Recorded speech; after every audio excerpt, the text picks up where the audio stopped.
Bismillahirrahmanirrahim. Darul Mafasid muqaddamu ala jalbi masalih.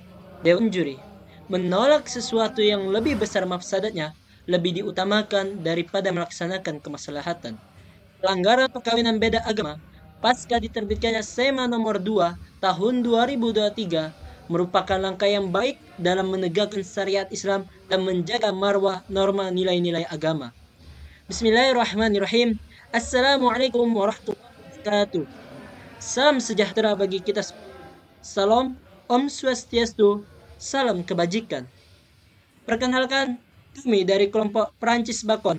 Saya Fahri Arisandi sebagai pembicara pertama dan saudara saya Muhammad Farihul Umam sebagai pembicara kedua dan saudara yang satunya Farhan Arisandi sebagai pembicara ketiga. Dewan juri yang arif dan bijaksana lagi terpelajar. Dan pertama kalinya, kami menyatakan dengan tegas, lugas, dan mantap bahwa kami menyepakati mosi perdebatan kali ini. Hal ini Dewan juri sejalan dengan landasan filosofi mengapa diterbitkannya SEMA nomor 2 tahun 2023. Punya desakan dari banyak kalangan yang menyoroti sering dikabulkannya permohonan penetapan perkawinan beda agama oleh pengadilan negeri. Penetapan hakim pengadilan itu dianggap mereduksi hukum perkawinan yang berlaku di Indonesia. Ayat 1 Undang-Undang Nomor 1 Tahun 107 tentang perkawinan yang menyatakan bahwa perkawinan hanya sah jika dilakukan sesuai dengan hukum masing-masing agama dan kepercayaan. Dewan juri yang terpelajar lagi bijaksana. Hal inilah yang menjadi dasar kepemilikan kami dalam mosi perdebatan kali ini. Sehingga terdapat dua argumentasi utama mengapa kami menyepakati mosi perdebatan kali ini. Yang pertama yaitu untuk memberikan aspek kepastian hukum serta memberikan perlindungan bagi masyarakat. Yang kedua, menghormati nilai-nilai agama yang pada hakikatnya melanggar adanya perkawinan beda agama. Mungkin argumentasi selanjutnya akan disampaikan oleh saudara saya Muhammad Farihul Umam sebagai pembicara kedua. Assalamualaikum warahmatullahi wabarakatuh. Salam sejahtera bagi kita semua. Salam Om Swastiastu, Namo Buddhaya, dan salam kebajikan. Dewan juri yang terhormat, perkenalkan saya Muhammad Farihul Umam sebagai pembicara kedua dengan standing position pro yang akan melanjutkan bangunan argumentasi berbicara pertama dalam ranah yuridis normatif. Melanjutkan argumentasi Dewan juri yang terhormat bahwa kami dengan tegas dan jelas menyetujui mosi perdebatan kali ini. Hal ini sejalan dengan terpampangnya secara jelas dalam Undang-Undang tahun 1974 Pasal 2 ayat 1 menyatakan bahwa perkawinan hanya sah jika dilakukan sesuai dengan hukum masing-masing agama dan kepercayaan. Pasal 8 huruf F Undang-Undang Perkawinan melarang perkawinan jika ada hubungan antara kedua mempelai oleh agamanya atau peraturan lain yang berlaku. Lanjut, Dewan juri yang terhormat mempertegas argumentasi yang disampaikan pembicara pertama kami bahwa urgensi setuju terhadap keputusan tersebut dengan memandang agama yang ada di Indonesia seperti Islam, Katolik, dan Hindu. Agama tersebut tidak membolehkan nikah beda agama. Hal ini diperkuat dalam keputusan Mahkamah Agung Surat Edaran Nomor 2 Tahun 2023 yang melarang hakim pengadilan negeri untuk mengabulkan atau mengesahkan perkawinan beda agama untuk dicatatkan di catatan sipil. Perlu diketahui bahwa dalam amar putusan Mahkamah Agung menjelaskan menutup adanya potensi pembolehan nikah beda agama, lebih tepatnya di Indonesia yang terkenal sebagai mayoritas Islam, yang mana umat muslim berkewajiban menjalankan aturan agama yang ditentukan oleh Majelis Ulama Indonesia yang memutuskan bahwa pernikahan beda agama adalah haram dan tidak sah berdasarkan Fatwa Majelis Ulama Indonesia nomor 4 tahun 2005, didasarkan pada tes kehidupan rumah tangga di Indonesia dan sejumlah dalil dari Al-Quran dan hadis. Adapun dampak dari adanya nikah beda agama sangatlah panjang sekali. Dewan juri yang terhormat, adanya nikah beda agama itu menimbulkan kontradiksi dengan nilai agama mayoritas serta melawan hukum undang-undang perkawinan. Indonesia dengan populasi masyarakat beragama Islam di mana ajaran Islam larang pernikahan beda agama terutama antara wanita muslim dan pria non-muslim. Mengizinkan pernikahan beda agama dapat dianggap bertentangan dengan keyakinan mayoritas masyarakat dan memicu ketidaksetujuan yang kuat dari kalangan ulama serta komunitas religius konservatif. Dan ada juga dari adanya nikah beda agama, yakni mengaburkan identitas keagamaan anak. Anak yang lahir dari pernikahan beda agama mungkin mengalami kebingungan dalam hal identitas keagamaan dan pewarisan, terutama jika kedua orang tua tidak sepakat mengenai agama yang akan dianut anak. Hal ini dapat menyebabkan kebingungan spiritual pada anak di masa depan dan mempengaruhi perkembangan psikologis dan didikan mereka. Maka dari itu, adanya nikah beda agama sangat berdampak negatif bagi bangsa kita yang tercinta ini.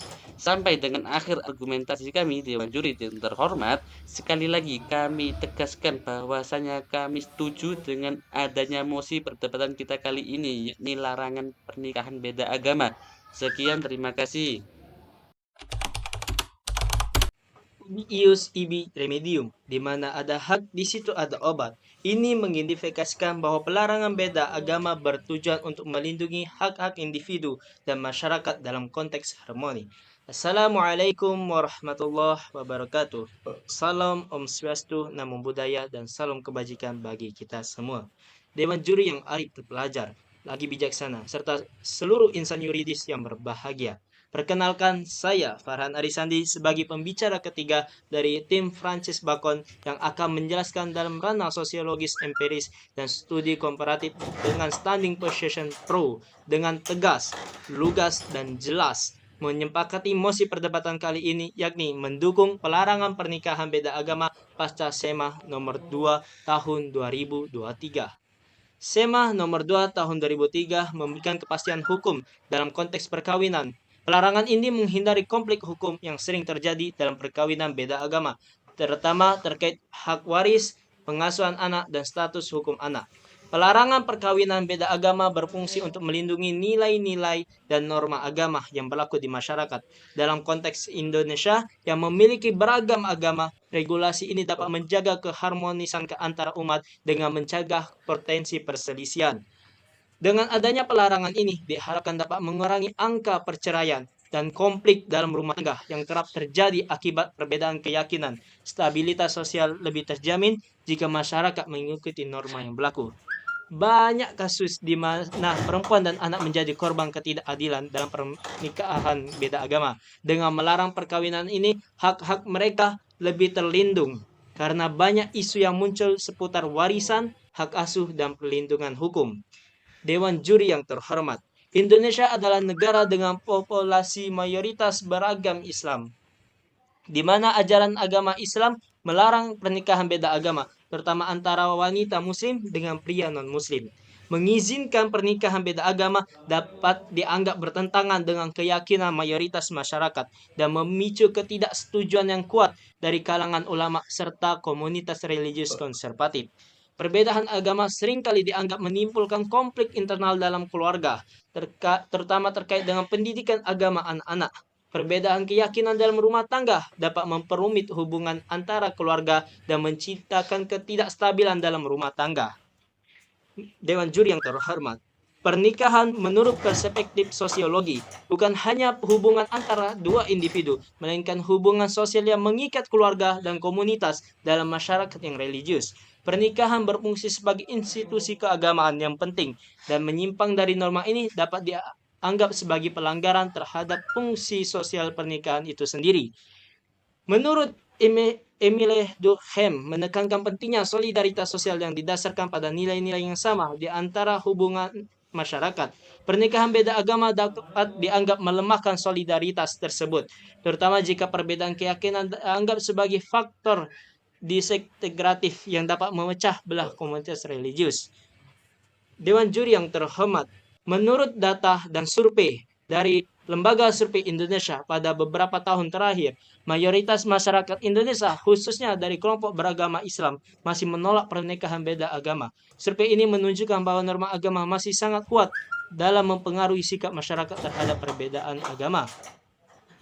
Data dari Badan Pusat Statistik tentang perkawinan menunjukkan bahwa meskipun ada kasus pernikahan beda agama, jumlahnya masih sangat kecil dibandingkan dengan pernikahan sesama agama. Hal ini menunjukkan bahwa norma agama masih sangat kuat di Indonesia dan menjadi penghalang bagi pernikahan beda agama. Mungkin cukup sekian argumen dari saya. Saya akhiri. Wassalamualaikum warahmatullahi wabarakatuh. Dewan juri yang terhormat lagi terpelajar. Telah usai argumentasi yang telah dipaparkan oleh pembicara kedua dan ketiga kami. Sampai dengan akhir argumentasi kami tetap menyetujui mosi perdebatan kali ini. Adapun solusi yang kami tawarkan dalam mosi perdebatan kali ini ialah 3 solusi. Yang pertama adalah dialog dan edukasi. Mengadakan diskusi dan seminar untuk meningkatkan pemahaman pernikahan beda agama dan nilai-nilai toleransi. Yang kedua adalah penyelesaian konflik. Ketidakcocokan antara hukum agama dan hukum sipil seringkali menyebabkan konflik dalam masyarakat. Surat edaran ini berpotensi untuk meredahkan ketegangan tersebut dengan memberikan pedoman yang jelas bagi pengadilan dalam menangani kasus pelanggar pernikahan agama. Yang ketiga adalah modernisasi hukum. Dalam konteks global yang telah berubah-ubah, hukum harus beradaptasi dan mencerminkan nilai-nilai modern, serta edaran Mahkamah Konstitusi nomor 2 tahun 2023 dapat dilihat sebagai langkah menuju modernisasi hukum yang mempertimbangkan dinamika masyarakat saat ini. Ada kesimpulan dari pembicara kedua dan ketiga. Dari penjelasan mereka, telah jelas bahwa nikah beda agama itu dilarang dan melanggar hukum-hukum yang ada di Indonesia dan melanggar hukum-hukum agama. Dikarenakan jika nikah beda agama dilakukan berimbas sangat buruk bagi seseorang dan agamanya. Mungkin cukup sekian presentasi dari kami dan saya akan tutup dengan pantun. Biru laut seperti kolam, ikan paus pandai menyelam dari lubuk hati yang dalam. Saya tutup presentasi dengan salam. Terima kasih. Wassalamualaikum warahmatullahi wabarakatuh.